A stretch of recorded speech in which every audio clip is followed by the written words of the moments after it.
Mais uma vez, muito bom dia, boa tarde ou boa noite, conforme a hora que nos acompanha. O podcast Voz da Frelimo, que lhe traz diversas matérias sobre governação, para que no próximo ciclo nós tenhamos também, das diversas figuras que vêm a este podcast, algumas ideias que ajudem a governar da melhor forma que o queremos para a melhoria da vida dos moçambicanos. Hoje não fugimos à regra de trazer cá mais um convidado, desta feita Henrique Banz, quadro do Ministério da Defesa, emprestado também ao Ministério dos Negócios Estrangeiros e Cooperação, de onde exerceu o cargo de Vice-Ministro dos Negócios Estrangeiros e Cooperação, e é sobre esta matéria, a cooperação de que vamos falar. Samora Machel dizia que nós devemos ser amigos de todos os povos, penso que é assim.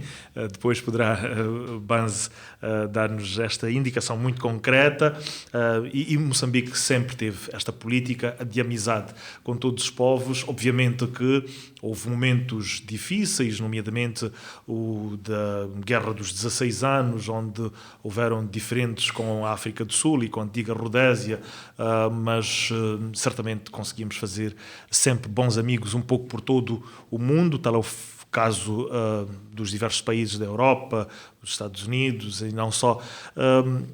Como é que Daniel Chapo, Henrique Banz, vai encontrar o setor da cooperação, a área de cooperação, e o que é que deverá ser feito no futuro para que tenhamos um país amigo de todos, sem problemas, como acontece com algumas outras nações? Bom, é verdade que tenho estado um bocadinho de fora, portanto a minha visão vai ser um pouco externa. Já está reformado nesta altura? Reformado, sim, bem reformado, e sabe bem. Pois. Eu creio que vai encontrar o país, digamos, numa situação mista.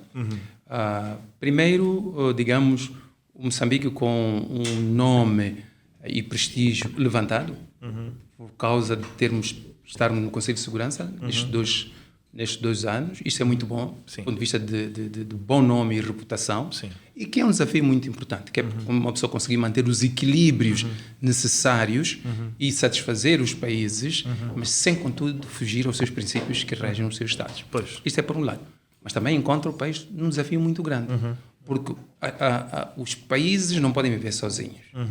E a cooperação está inserida numa política externa que está sujeita, em primeiro lugar, aos interesses nacionais, que é isso que nos interessa, porque a política externa é um instrumento de como é que nós podemos sobreviver, por um lado. Mas ciente de que a política externa está sujeita às dinâmicas globais e regionais que ocorrem. Portanto, os países, e particularmente mais fortes, não gosto dessa expressão, mas é assim, os países mais fortes têm os seus interesses, querem defendê-los. Moçambique tem os seus, às vezes contraditórios. Pois. E aí é que é o grande desafio, é como é conciliar os interesses de Moçambique, garantir que o interesse nacional prevaleça, mas, entretanto, estar ajustado numa dinâmica global contraditória no sentido de que há sempre tendência de convergência de interesses e agrupamentos, mas, por outro lado, no sentido de, digamos, desagregação por causa dos interesses divergentes. Portanto, eu acho que ele vai encontrar o país nesta situação. Voltemos a esta questão do Conselho de Segurança das Nações Unidas. Porquê é que é importante termos estado lá? Que imagem é que deixamos nestes 2 anos para o mundo, num contexto em que Moçambique enfrenta esta situação do terrorismo em Cabo Delgado? É uma pergunta muito interessante e desafiadora. Não, a importância de estar no Conselho de Segurança pode se resumir na necessidade ou no cumprimento, no papel que nós temos como membro das Nações Unidas. As Nações Unidas não existem no abstrato. É constituído pelos seus Estados-membros. E uma vez lá, é nossa obrigação darmos o nosso contributo para uma das questões mais importantes que o mundo tem, que é garantir a paz e a segurança dos Estados. Portanto, é importante Moçambique estar lá, que é para exercer esse seu papel. Mas no caso específico de Moçambique, a situação de conflitualidade que nós temos estado a viver, muito infelizmente, ao longo do tempo, dá-nos um conhecimento, uma certa experiência que nós devemos partilhar. Tanto boa, em termos de resolução de conflitos, como também do mal, vamos dizer assim, o fato de Moçambique ter enfrentado desde a guerra dos 16 anos e esta agora do terrorismo. É sempre bom dar a experiência e ver como é que nós articulamos. Perfeito. Até também para aprender dos outros países como é que fazem. Agora, é importante sabermos que Moçambique, quando está naquela posição, não está só a defender os interesses de Moçambique. Está a funcionar em nome dos 100 e tal países que andam no mundo no Conselho de Segurança. E garantir que tenham um papel para resolver, não um conflito só de Moçambique, mas para os outros que andam aí. Agora está na moda a guerra da Ucrânia com a Rússia. Bom, eu vejo um pouco diferente. O problema do conflito interno de Israel com a Palestina e outros que andam por aí. Então, esta é a importância de Moçambique estar lá. Estão sendo criados blocos, nomeadamente entre as nações mais industrializadas, o G7, por um lado, os BRICS, que iniciaram com o Brasil, a Rússia, a África do Sul, e a China e a Índia, e agora alargando para outros países recentemente, inclusive, uma notícia muito recente, dando conta de que a Palestina está a piscar o olho, mas fizeram no Arábia Saudita, o Irão e não só. Como é que Moçambique posiciona-se neste contexto? Não, eu penso que o surgimento dos blocos tem sempre em vista duas coisas. Uma, digamos, o seu posicionamento na arena internacional, em benefício dos seus povos. E aí, quando falamos em benefícios, falamos em termos económicos e em termos sociais. Portanto, os países vão ver onde é que se enquadram melhor, que mais valias é que vão tirar. Portanto, o surgimento dos blocos tem isto fundamentalmente. E se reparar, os blocos regionais têm esta dimensão económica e social. Depois falamos da indústria, do comércio, da cooperação, porque ela é necessária. Eu acho que Moçambique tem que abraçar os blocos regionais que lhe trazem vantagens para os seus cidadãos. E a começar pela SADC.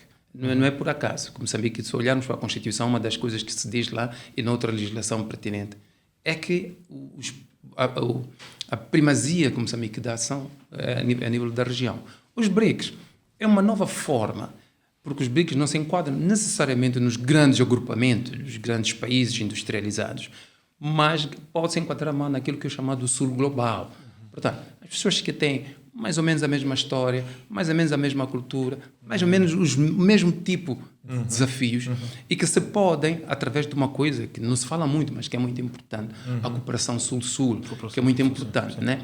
Que pode sair mais barata e também permite a partilha de experiência. Então, Moçambique é importante realmente que possa participar. Como é que está neste momento a nossa diplomacia económica e como é que Daniel Chapo e o governo a surgir em 2025 deverá enfrentar e fazer caminhar a diplomacia económica? Não, a diplomacia económica tem a ver realmente, como eu disse, com as questões económicas e sociais.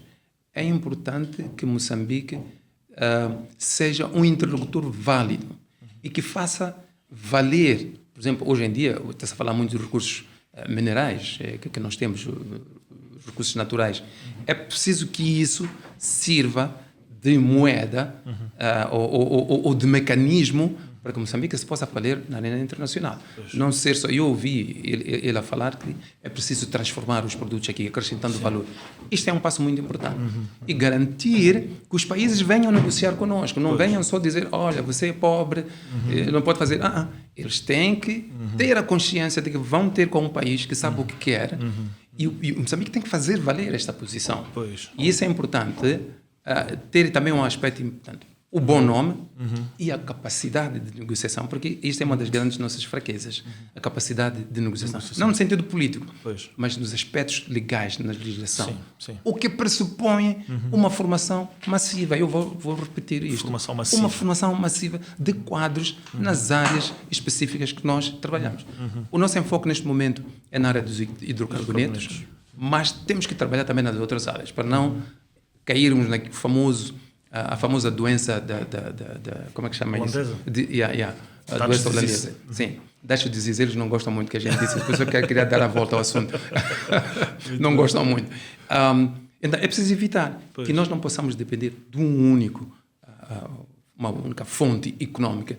Se essa fonte económica seca ou por alguma razão, por exemplo, agora discute-se muito a questão das mudanças climáticas, o uso dos combustíveis fósseis. Se essas matérias começam a sair fora, então significa que o país fica muito vulnerável. Por isso é que os economistas, e eu não sou, falam muito na diversificação da base económica dos países. Então, é importante sim, mas Moçambique tem que ter uma força. Então, uma das coisas, se eu pudesse dizer ao candidato Chapo, é que tem que olhar, primeiro, garantir que haja paz em Moçambique e garantir que os outros países também tenham paz. Não pode garantir, mas Moçambique tem que lutar a fazer isso, em primeiro lugar. Segundo, criar as condições necessárias para que Moçambique seja um interlocutor válido. Não é uma pessoa para dizer, olha, você é pobre, não tem dinheiro, nós damos dinheiro, você dá. Não, tem que negociar. E se possível, se me permite o exagero, é dizer, olha, se você não cumpre esses permissões, deixa os nossos recursos aí. Eles não fazem mal, sempre estiveram aí e nós vamos encontrar outras formas. Claramente. Esta questão da formação é certamente muito importante. Garantir que haja paz em Moçambique. Como é que deverá, em linhas gerais, lidar com a questão do terrorismo?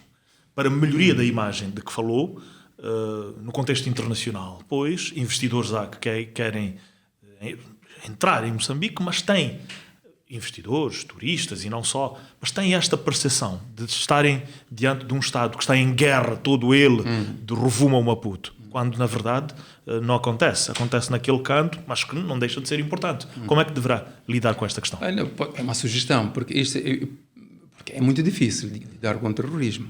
As experiências que mostram no mundo, é muito difícil vencer o terrorismo, pelo menos na forma clássica. Ora, tem que haver um conjunto de medidas, não há uma única medida. O conjunto de medidas é que vai ajudar isso. Para já, é preciso garantir que não morra gente.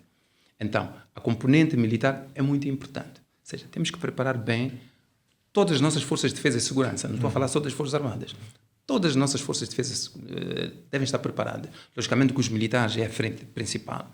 E temos que garantir que eles sejam bem selecionados, isto é importante, sejam bem selecionados, que vão para ali as pessoas que realmente têm capacidades físicas, mentais, psicológicas, para ir para lá.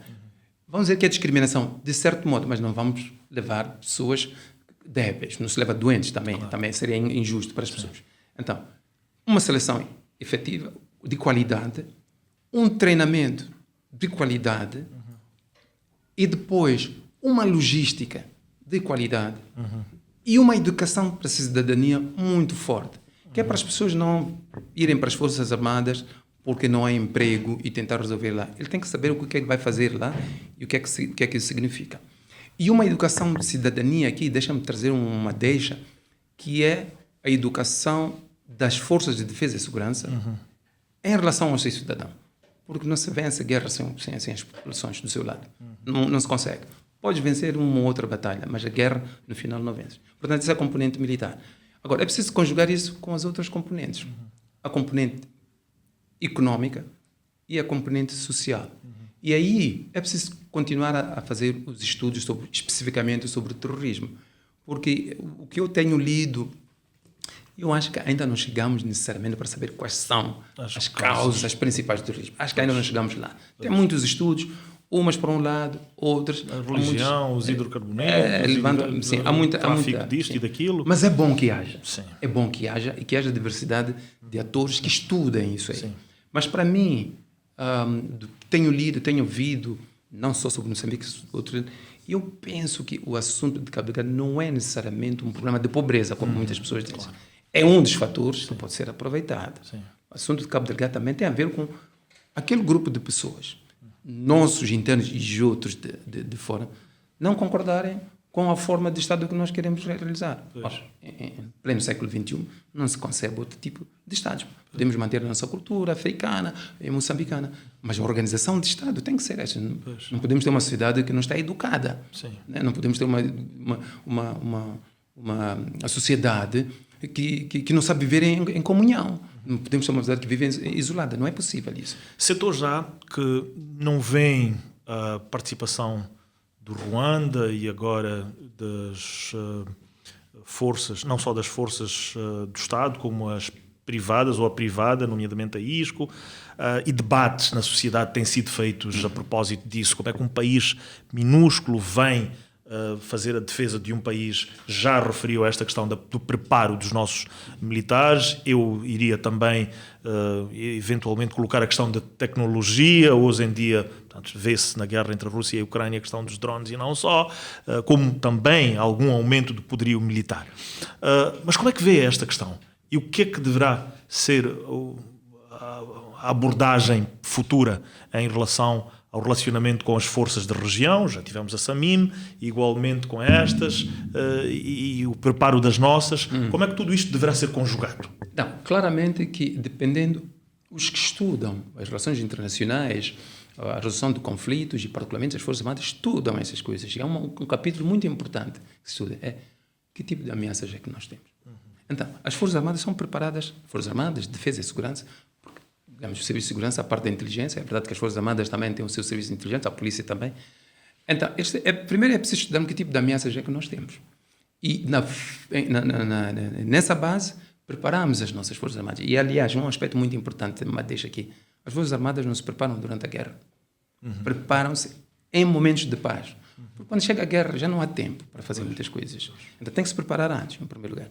Em segundo lugar, dependendo do tipo de ameaça, é importante saber que os países não podem funcionar sozinhos. Precisam de cooperação internacional.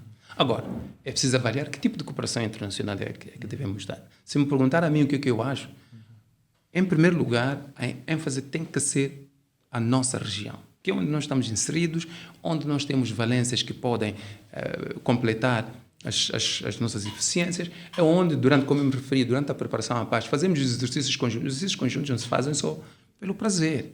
É para garantir uma certa harmonização dos procedimentos e da condução das batalhas, se for necessário, e aquilo que se chama interoperabilidade dos equipamentos e do conhecimento das pessoas. Portanto, a região são nossos vizinhos, não temos como afastar a Suazilândia, a África, eles são nossos vizinhos. Temos que acarinhá-los e aproveitar o máximo deles. Portanto, em primeiro lugar, a SADC, para mim, tem que entrar. Agora, a cooperação internacional temos que ter. Sim. Neste caso, por causa do terrorismo. O terrorismo não ficou um assunto só de um país. É uma ameaça global. E as questões globais têm que ter também uma resposta global. Nós gostaríamos de ter muito mais tempo para estar aqui consigo. Lamentavelmente não temos.